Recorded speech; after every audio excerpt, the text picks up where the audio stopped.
We're here live in Regina for the Community Stories series. This is episode number 3, the first video entry into this series, and I'm joined by Abby Bennett, 16 years old, was in the pre-novice women's category. A very interesting and inspirational story.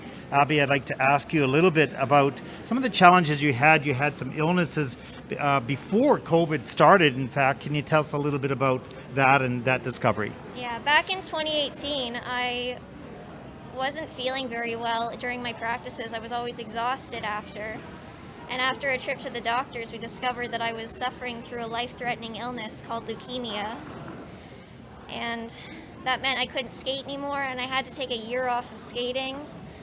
I had to go to the hospital for a transplant, chemotherapy and radiation, and a stem cell transplant. And after battling through 2019, without losing a lot of weight, I couldn't walk, and the worst part was I couldn't even skate. So that was always the killer part. I had to be somewhere far away from where I was without the ability to do what I loved. Yeah, and I mean, you're here at the challenge event, and we're going to talk a little bit about that journey, how you fought through that illness, and then of course COVID came as well. I mean, did you think of skating quite often while you were in the hospital? Was it something you aspired to get back to? Tell us a little bit about that. Yeah, during lots of periods of times, especially my darkest times, I always thought, will I ever be able to get back to skating? Because I just felt so weak, and I felt I was missing so much, and I was getting older, and I wouldn't be able to do what I used to. But here I am now at Challenge of 2022, and I'm still skating to this day. Well, there were some moments. Tell us a little bit about Roxy and Mabel, because they played a big role in your recovery and in your life now. Yeah, we got Roxy in 2018, shortly before I got diagnosed, and she was definitely like a form of therapy to me. She would visit me at the hospital, and I got to see her, and she was a very nice distraction from everything that was going on. Roxy's a dog? Roxy is a dog, yes. Yeah, and Maple, we did get her shortly after all my treatment was over, but she also played a very big role. She always kept me very happy. Whenever I'm with my dogs, I always forget about all the bad stuff that used to happen. Wow, that's fantastic. And then after you started to improve from leukemia, and then COVID hit, of course, as well. So, I mean, when did challenge come into your mind? I mean, of course, you had just told me that you hadn't been at sectionals before, let alone challenge. This is your first year on that journey, which is really amazing in itself. But when did you start to feel that, hey, I can get back to the ice? I think I can do this. When did that start to happen for you? Yeah, back in 2019, we had our skating banquet, and then I was finally told that I was allowed to get back on the ice. But of course, shortly after, I had broken one of my wrists, and then I recovered, came back, and then I ended up breaking my other wrist. And then of course, after the second recovery, COVID-19 hit, and then I had to take almost another whole year off of skating, which is quite the bummer. Yeah. Oh, well, you are an amazing, amazing young woman. You obviously have a big heart, a strong personality, and you've come here to challenge. Tell us a little bit about your experience here. Listen, I have to tell you, first of all, I had a skating expert who was preparing the story for me. I didn't know about this, and she told me that she had watched you skate and how beautiful long lines that you have and beautiful skating skills. She was really impressed, and I had never seen you skate. So I wanted you to know that someone else spoke about you in such beautiful terms about your skating skills. So that was really nice to know. But tell us a little bit about your experience here.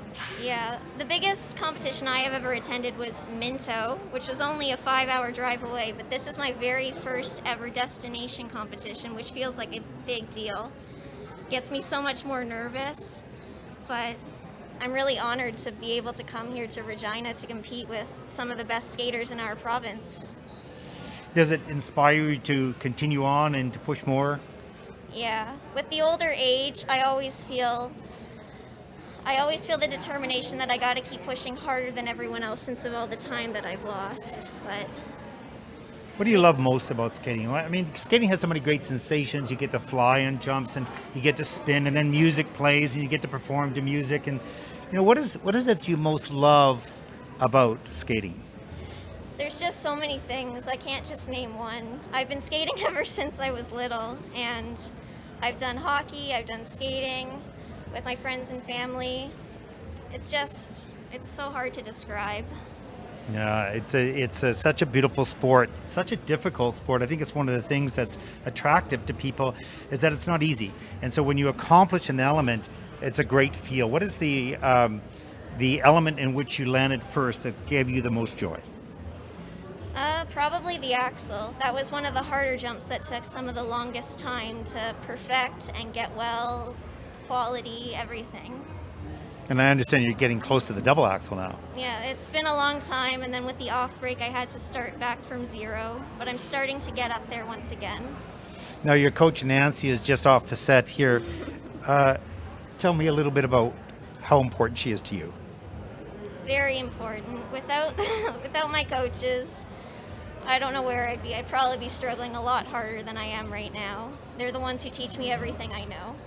Oh, what a great job they've done. And of course, you fighting back from leukemia, from 2 broken wrists, COVID as well, your first sectional championship, your first challenge event.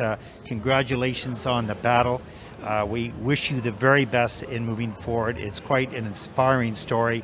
And I'm sure that people who are listening to this will know that if you dream big enough and you have a big enough heart and you want to do something bad enough, it can help you through so many difficult times in life. And you're going to be a very strong woman in anything that you do in life, I'm most certain, because of the journey that you've traveled. Thank you so much for your story. Thank you very much. Abby Bennett from Ontario. What a wonderful story in the Community Stories series, episode number 3.